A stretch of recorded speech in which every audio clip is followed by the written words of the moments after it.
Hey good folks, I'm here for CG Tuts, and welcome to part 5 of this hard surface modeling. In this part we'll finish modeling the rest of the parts. I've already went ahead and saved this file under a new title. So this is the tattoo gun tutorial part 5. And let's see, we've got the capacitor on all its different parts, the coils, the grip, and the rubbers. We'll start off with the coils. We'll start off by creating a new cylinder.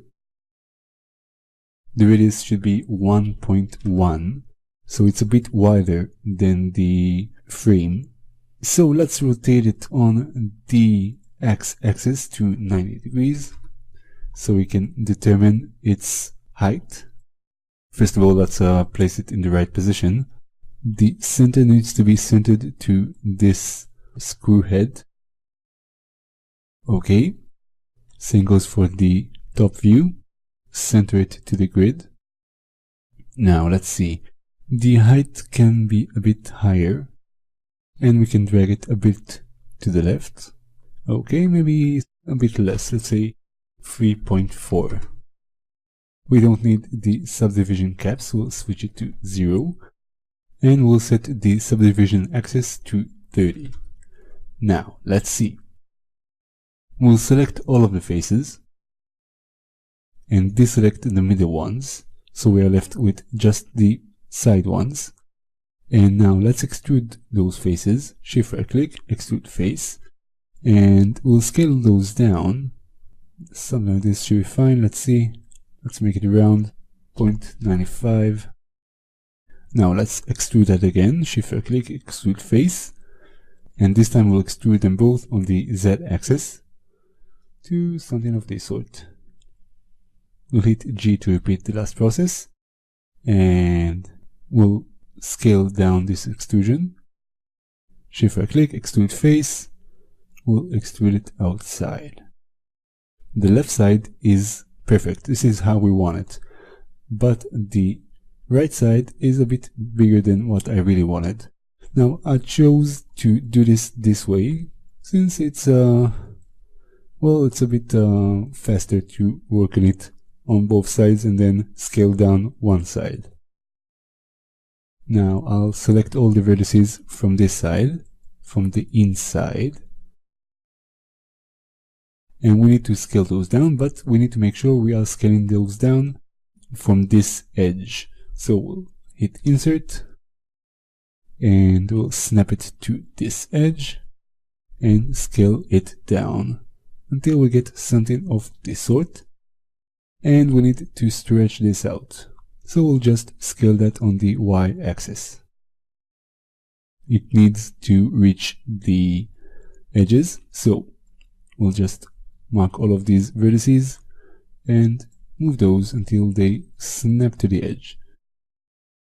Same goes for the other side. Now all we need to do is bevel some of those edges, and we'll drag this shape outside. To do that easily, we'll mark this edge and this edge, as well as this edge without these, and same goes for the other side. We'll bevel those. Shift right click, bevel edge. We got 3 segments going on. Or maybe even give it those a bit more, let's say 5. We'll be generous there. Now we need to soften those edges, so we'll switch to side view. We'll select these edges and these edges, and we'll shift right click, soften harden edge, soften edge. We'll select this edge, and the same goes for the other side, this edge. Shift right click, soften harden edge, and well, that's it. Coils are ready to go. Let's move that back inside. Okay, now let's duplicate this one, and we'll place it in the center here. Now, looking at them, they could be a little larger than they are at the moment. Let's scale those up on the X and Z axes to 1.2. Okay, that's a bit better. And this one can go a little bit lower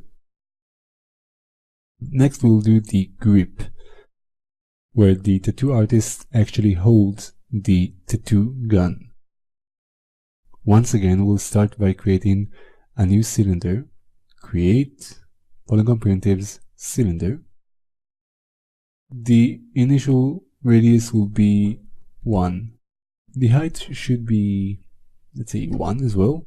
And again, I'm not after any subdivision caps, so we'll set that to 0, and we'll set the subdivision axis to 30. We'll rotate that on the x-axis to 90 degrees, and we'll place that in the middle. Needs to be somewhere around here. We'll actually set it straight in the middle. Now the radius is a bit too much, so let's say 0.5 should be it. Let's say we'll start with 0.4. Now we'll set the height to 0.1, 0.12, or even 0.15. We'll select all the faces and deselect the middle ones. Shift right click, extrude face. We'll scale it up on all axes to, let's make it 1.2. Hit G to extrude again, and we'll extrude it on the Z axis. And we'll make it 0.15. Extrude it again, and scale it down again to 0.85. Extrude it again. Extrude it on the Z axis to 0.15. Hit G to extrude again, and we'll scale it up again to 1.2. Hit G to extrude again. We'll extrude it this time a lot longer. Something of this sort should be fine. Let's say 0.8 to make it round. We'll extrude it one more time to something of this sort. Let's say 0.5. And scale it down. Actually, looking at it, I think that the extrusion before last was a bit too much, so let's bring it back a bit. Okay, now we need to bevel out some of the edges here.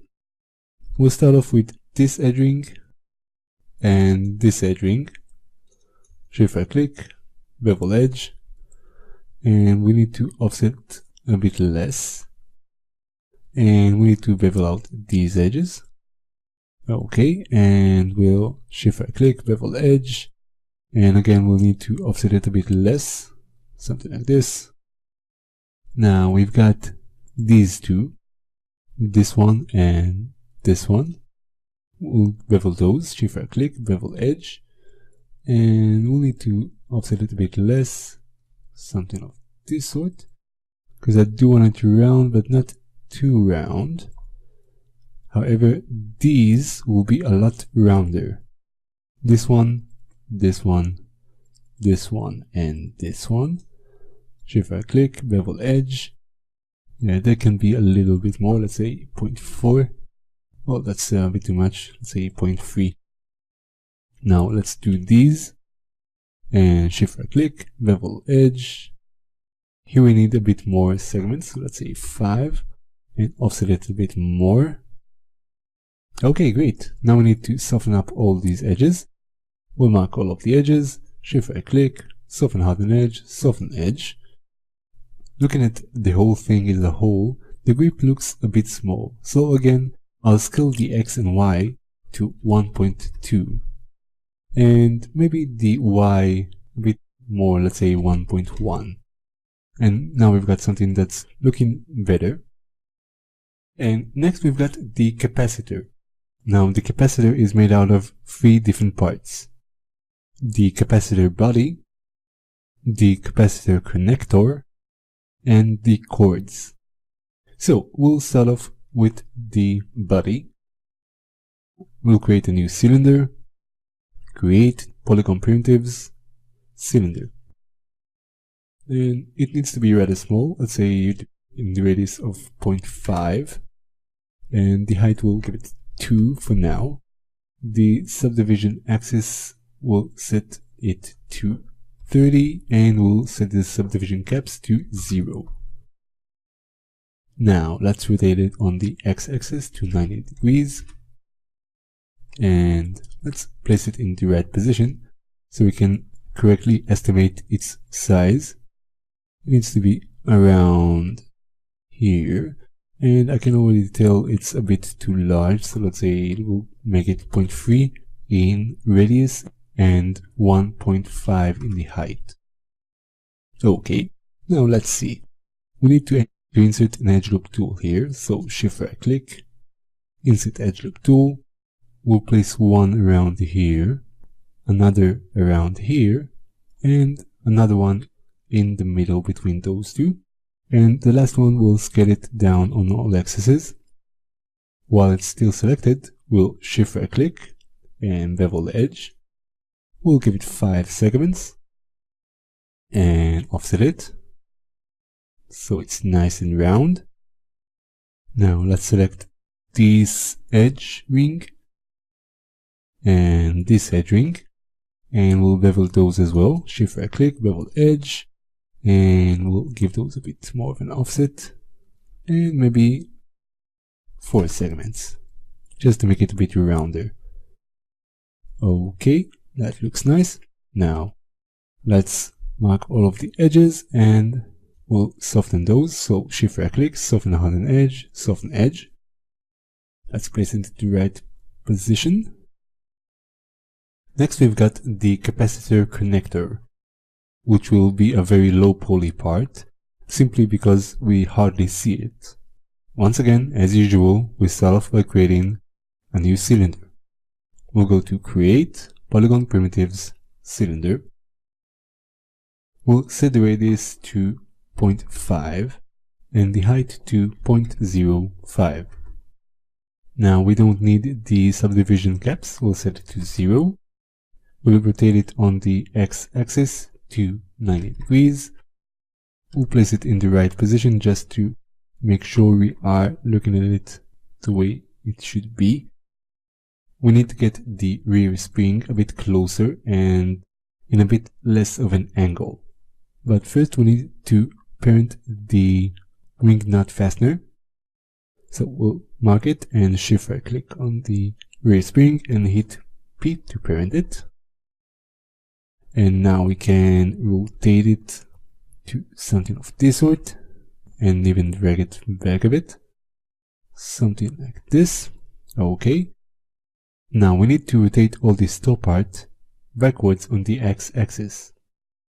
To do that, we'll need to switch to the vertice view and select all these top vertices and rotate it backwards. But if I'll try and rotate it, you can see the axis isn't straight as you might expect it to be. And for that we need to rotate it on the world scale and not on the local scale. So let's bring back the toolbox just for a second and double click on the rotation tool. In the rotate settings, we'll switch from local to world. And now we can easily rotate back on the x-axis and move it to the right position. Maybe even rotate it a bit more. And I think we are good to go. So, capacitor. Capacitor connector to be precise. It needs to be straight in the middle.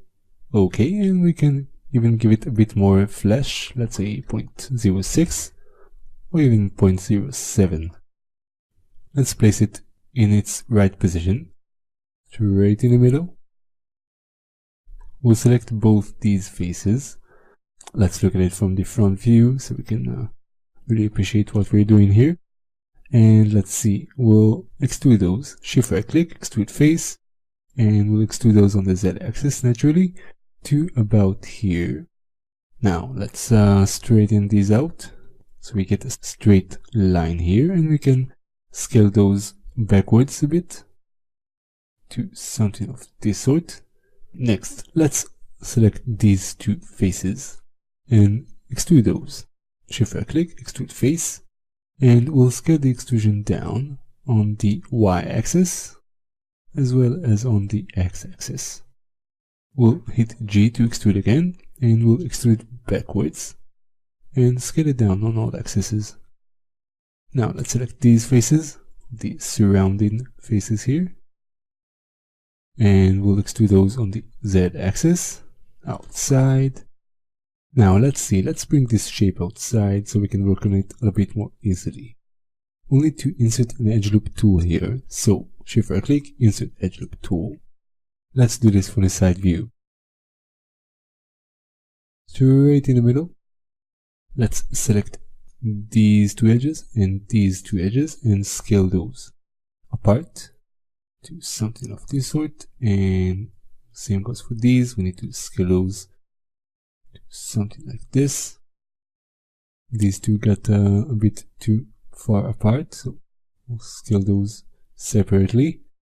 We will need to select this edge ring here, but frankly we don't need this inside faces here, so we'll get rid of those. This one and this one, this one and this one. Same goes for these. We got this one, this one, this one, and this one, which we really don't need. We've got edges here that's going nowhere, and I would really like to close this gap here, so I'll select this edge loop tool and shift right click, fill hole, and now we need to close these edges. So shift right click, split polygon tool, and we'll split this one to this one, hit Y to repeat the last process. We'll split straight in the middle till it snaps to the middle and close it here, and hit Q to end the process.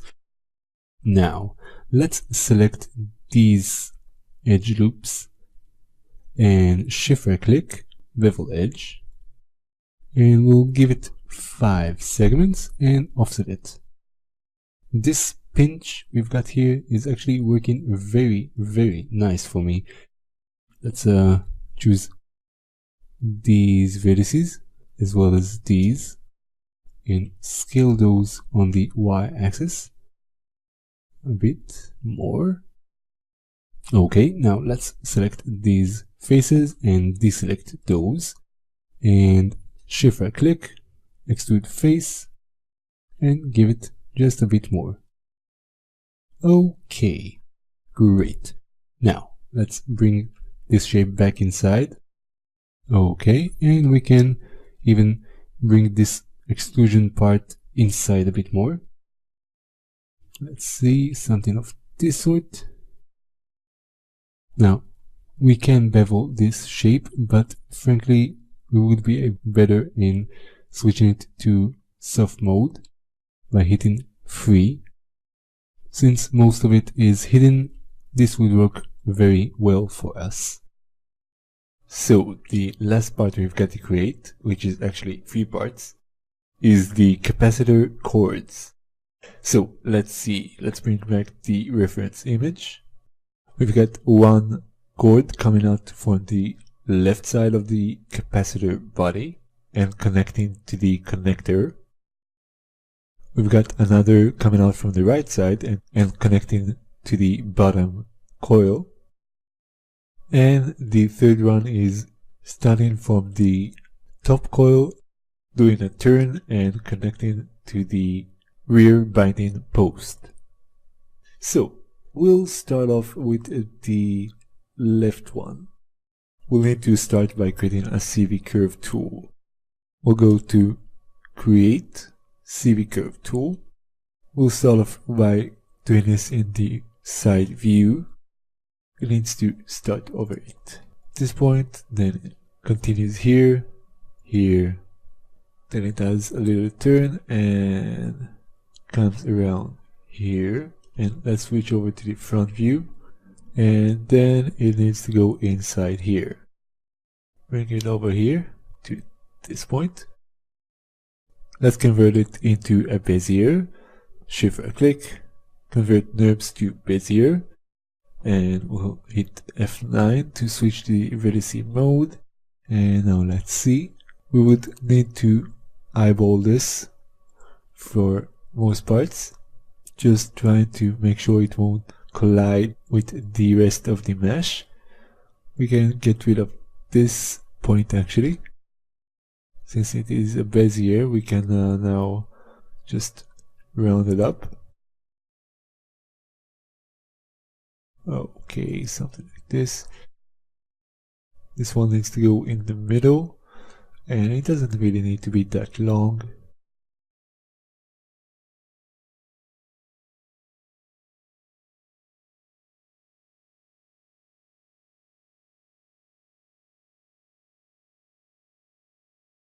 Okay, I'm happy with this result. Now let's create a new cylinder. Create polygon primitives cylinder. We'll make the height 0.01 and the radius 0.1, and we don't really need subdivision caps, so we'll turn that into 0, and I'll rotate it on the x-axis to 90 degrees. While pressing the C button, I'll move it along the curve till it snaps to the start of the curve. It completely vanished inside, so let's hit 4 to see what's going on here. Okay, now we need to add some more divisions to the subdivision axis. Let's make it 30 so it will be all round and pretty. To better do this, I'll bring back the outliner and hide the rest of the objects, and now we can work on this a bit more easily, and we'll leave the outliner visible at the moment. I would like to select this face and control select the curve from the outliner, shift right click, extrude face. Now let's add some more divisions here. Let's give it some more, let's say 30. Okay, this is nicer. The radius could be a bit smaller, so let's say 0.08. Actually, I will need to compare that to the rest of the body. So yeah, 0.08 looks fine. Now I would like to adjust the shape, and I'll need to do that by adjusting the curve. And for that I would like to turn off temporarily Maya's ability to select meshes. So I'll temporarily bring back the status line and deselect meshes. And now let's see, this bottom part needs to go a bit to the left. Okay, we'll adjust the mesh as well, but for now we'll just deal with the vertices. This one can go a bit backwards. Okay, so the rest of it is just mesh. So we'll turn back the mesh selection. The part that connects to the capacitor needs to be a bit larger. Now let's switch over to the side view. I would like to get rid of this edge ring. I don't really need it. And of the vertices it left behind. Let's bring this front edge ring to the point where the capacitor ends. Okay, and this part needs to be a bit larger than the rest of the body or the rest of the cord, and for that I would like to use the soft selection. So I'll bring back the toolbox and I'll double click on the move tool and I'll turn on soft selection. Right now the soft selection is way too high. The fall of radius is set to 5, let's set it to 1 or even 0.1. That's too much. Let's say 0.2, so that looks a bit better. Scale those up a bit. And let's set it to 0.1 and scale that up a bit more. 0.05. Okay, that's a lot better. This is what I was aiming for. Very nice. Okay, now let's deal with this end of the cord. Okay, so we need this end to squash in a bit. And so we'll choose these vertices and we'll raise the fall of radius to, let's say, 1. 1 is too much. Let's say 0.5 or even 0.3.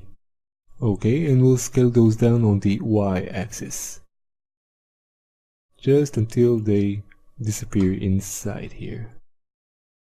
At this point we can turn off the soft selection, and this part here isn't actually round enough for my taste, and that's really my fault. I should have added some more divisions here, but it's never too late. We can select this edge and bevel it. So shift right click, bevel edge, and offset it. 1.5 might do it. And we'll just select all of the edges here. Shift right click, soften out an edge, soften edge. And that looks very sweet, if I may say so myself. And I would like to get this part to be a bit straighter. Where's the outliner? Choose the curve, hit F9, and this part can be a bit straighter. Make this chord a bit more stiff.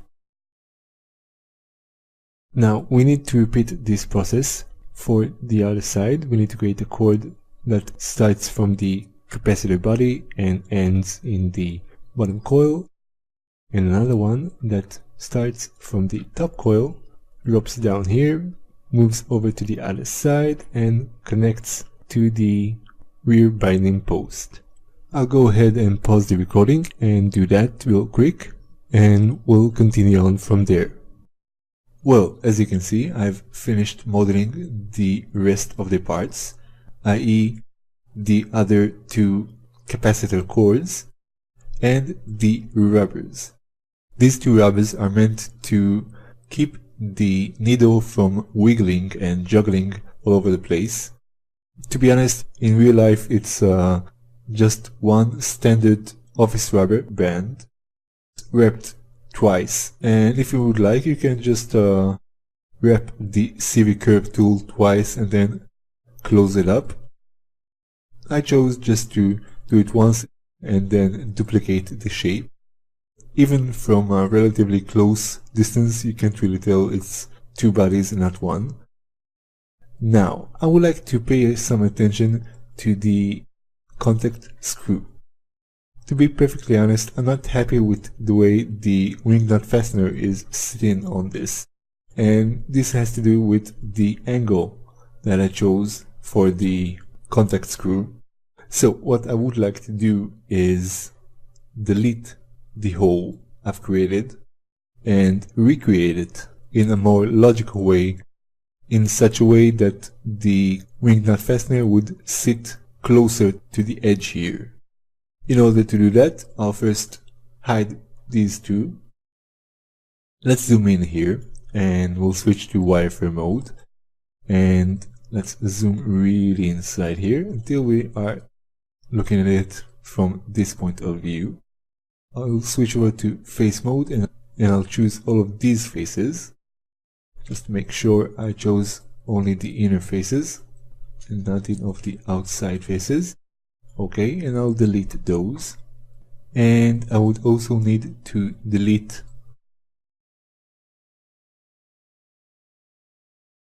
these faces as well as these, and these faces, and delete those. I'll choose this edge ring and this edge ring, shift right click, fill hole, and I'll reintroduce the divisions here. So shift right click, split polygon tool, and connect this one to this one, hit Y, and continue on that process. Same goes for the other side. We got a complete shape again without the hole inside, and we need to soften up these edges here. I'll reintroduce the contact screw. Let's bring back the outliner, and as you can see I've renamed all the objects in the screen. Reintroduce the contact screw and the ring nut fastener, and we'll actually ungroup all of these and we'll group those properly. So this one, this one, this one, and this one is the rear spring group. Okay, that's better. I'll duplicate the contact screw and use that as a punch. And for the time being, I'll parent the wing nut fastener under the original contact screw. And now I'll move both the contact screws, the punch one and the original one, and rotate those until I get the desired result. And I need to make sure the pivot is in the center.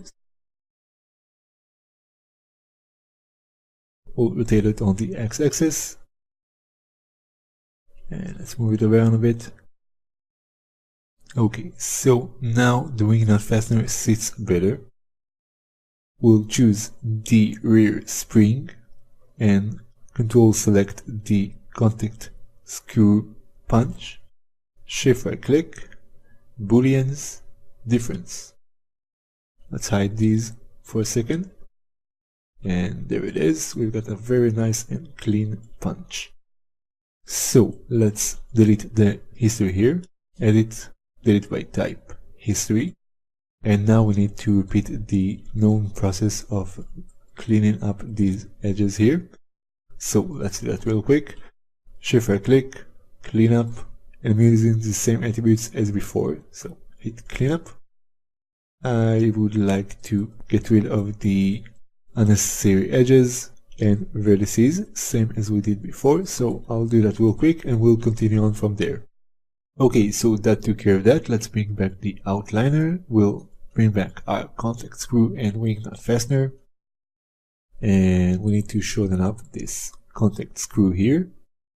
And we'll do that from the side view. Choose all of these vertices. And we'll just place them in the right position. Okay, that seems about right. There's one more part that I'm not happy with, and that's the second wing nut fastener. I think it's a bit too small comparing to the rest of the model.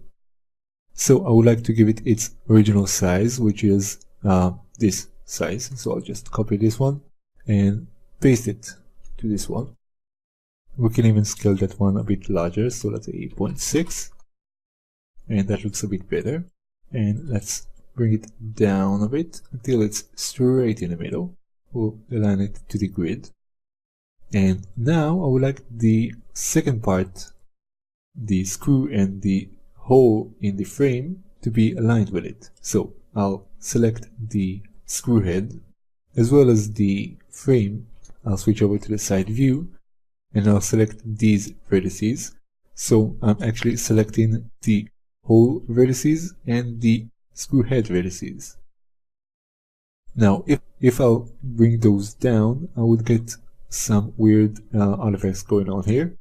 So what I'll do is select this vertice as well, and then I'll align those to the center here. As you can see, we still get some weird artifacts going on here, and we can take care of that. We'll bring this vertice a bit up again. I need to delete some of these edges. So let's delete this one, this one, this one, and this one. Same goes for the other side. And since we have some blank spaces here, we need to connect those manually. Shift right click, split polygon tool. We'll connect this one here, and we'll need to repeat that process. That takes care of that. And now we've got a much better looking model. And this brings to conclusion the modeling part of this tutorial. In the next chapter, we'll start unwrapping the UV maps for this model.